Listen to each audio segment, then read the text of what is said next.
Now, before we get started with this, Don Vincenzo, you're probably going to wonder why I asked you to be the one to interview me.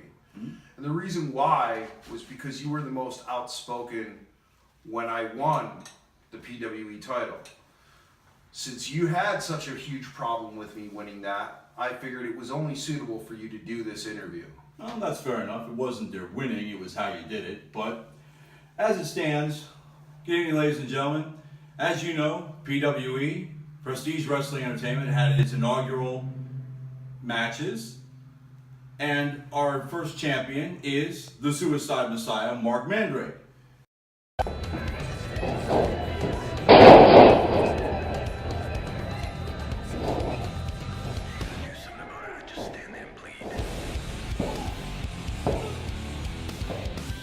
Marc, first things first, you were injured later on in the evening after winning that title.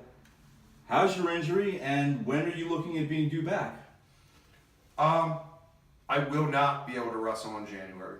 There's no way around that, unfortunately. The knee has been damaged to the extent we're not exactly sure. We're going through physical therapy first. If that doesn't work, then we have to explore other options. I have gone through similar injuries in the past.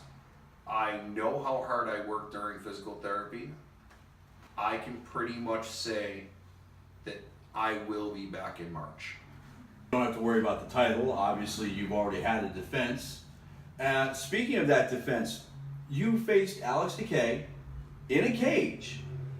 Were you surprised by anything in that match with Decay? No.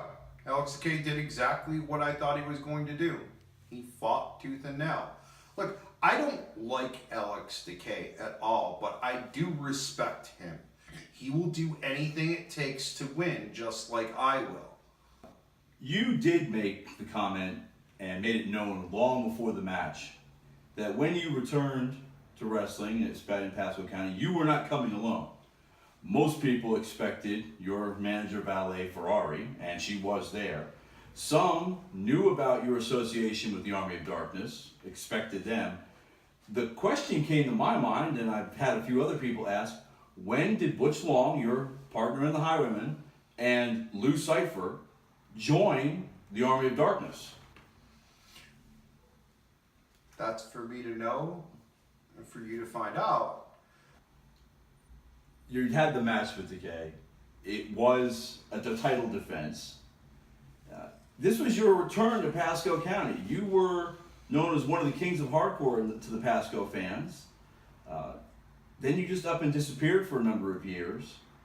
You came back in a cage match, which I remember one promoter saying that you would never get as long as he lived because he considered himself the king of hardcore in Pasco. First thing, how did it feel to come back and get the fans' reaction, those Pasco fans who have known you for years? And do you feel that they are right in calling you the king of hardcore in Pasco County now after that match?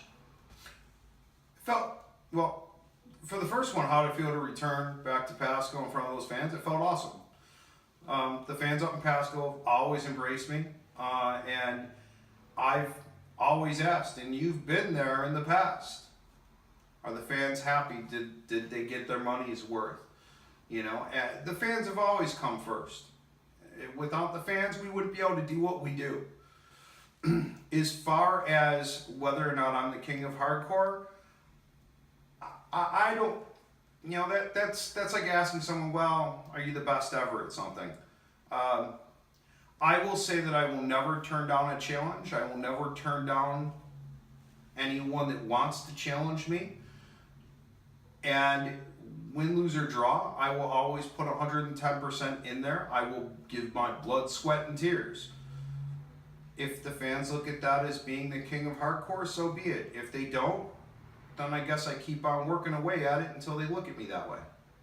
One person that many were surprised by is your manager, Ferrari. She was almost, if not as bloody as you at the end of that match. How is she now? She's doing good. Again, the good thing is she definitely was not as injured as I was, so that's a huge plus. I will not forget what Alex Decay did. At some point, he will have to answer for his indiscretions. But right now, it appears that there's bigger things on the horizon.